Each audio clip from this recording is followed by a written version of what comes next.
Um antropólogo estava estudando os usos e costumes de uma tribo africana quando, ao final dos trabalhos, propôs uma brincadeira às crianças da região. Colocou um cesto cheio de doces embaixo de uma árvore e propôs uma corrida. E disse, olha, quem chegar primeiro leva o cesto. As crianças se alinharam prontas para correr e quando elas estavam prontas para correr, ele disse já.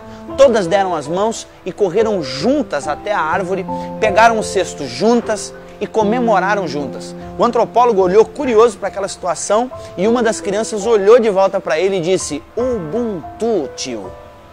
Como uma de nós poderia ficar feliz se todas as outras iriam ficar tristes? Ubuntu é uma palavra que representa uma filosofia e uma ética antiga africana que significa sou quem sou porque somos todos nós. Uma pessoa com Ubuntu tem consciência de que ela é afetada quando um semelhante seu é afetado.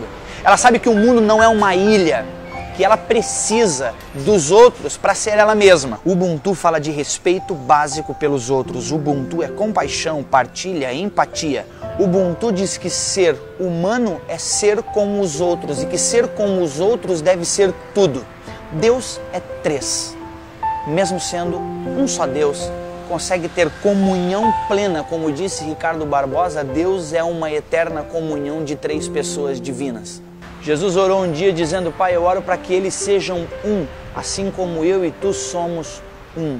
Esse conceito de unidade, de pluralidade única, de sermos indivíduos unitários, mas plurais ao mesmo tempo, é algo que me chama muito a atenção em Jesus. As pessoas olham muito para o fato de Jesus andar sobre as águas, multiplicar pães e peixes, assim como ele demonstrava poder e autoridade nesses atos, chama mais a atenção a compaixão. O fato de Jesus chorar a morte de um amigo como Lázaro, o fato de Jesus certamente lacrimejar ao ver mulheres sendo arrastadas pelas calçadas, prostitutas sendo arrastadas para serem apedrejadas, isso sim mostra compaixão, mostra esse espírito Ubuntu, esse espírito caridoso, misericordioso da parte de Jesus para com as pessoas. Eu acredito inclusive que Jesus se importa com as pessoas, Deus se importa justamente por um único motivo, para nos ensinar que nós, seres humanos, devemos nos importar uns com os outros.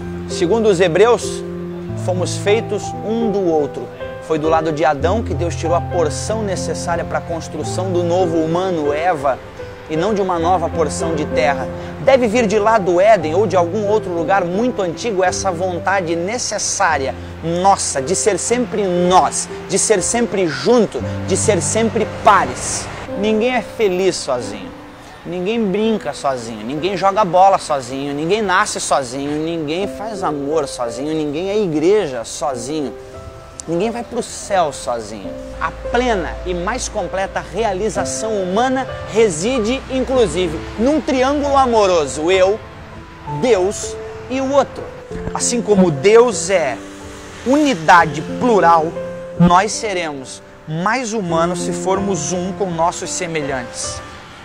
Em outras palavras, gente precisa de gente para ser gente. Na verdade, quanto mais dedicado a outras gentes, mais gente você se tornará. Minha oração é que você faça a partir de hoje mais ou alguma coisa por alguém, hoje, amanhã e sempre. Enxergue o outro, conecte-se com gente, faça alguma coisa por alguém, até porque ninguém é alguém sem um outro alguém. Somos seres únicos, mas fomos feitos para viver coletivamente. Deve ser por isso que na oração que Jesus nos ensina, ele diz que o Pai é nosso, ele diz que o pão é nosso. Quando pede livramento, ele diz, livra-nos, e diz que venha o teu reino a nós. Nós é realmente uma mensagem que precisa não estar só na nossa boca, mas precisa estar dentro do nosso coração.